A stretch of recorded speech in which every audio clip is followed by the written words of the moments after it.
جو لوگ اللہ کی آیتوں کو نہیں مانتے اور انبیاء کو ناحق قتل کرتے رہے ہیں اور جو انصاف کرنے کا حکم دیتے ہیں انہیں بھی مار ڈالتے ہیں، ان کو دکھ دینے والے عذاب کی خوشخبری سنا دو۔ یہ ایسے لوگ ہیں جن کے اعمال دنیا اور آخرت دونوں میں برباد ہیں اور ان کا کوئی مددگار نہیں ہوگا۔ بھلا تم نے ان لوگوں کو نہیں دیکھا جن کو کتاب یعنی تورات سے حصہ دیا گیا اور وہ اس کتاب اللہ یعنی قرآن کی طرف بلائے جاتے ہیں تاکہ یہ ان کے تنازعات کا ان میں فیصلہ کر دے، تو ایک فریق ان میں سے پھر جاتا ہے اور منہ پھیر لیتا ہے، یہ اس لیے کہ یہ اس بات کے قائل ہیں کہ دوزخ کی آگ ہمیں چند روز کے سوا چھو ہی نہیں سکے گی،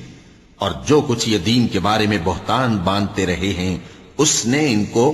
دھوکے میں ڈال رکھا ہے۔ تو اس وقت کیا حال ہوگا جب ہم ان کو جمع کریں گے، یعنی اس روز جس کے آنے میں کچھ بھی شک نہیں، اور ہر نفس اپنے اعمال کا پورا پورا بدلہ پائے گا اور ان پر ظلم نہیں کیا جائے گا۔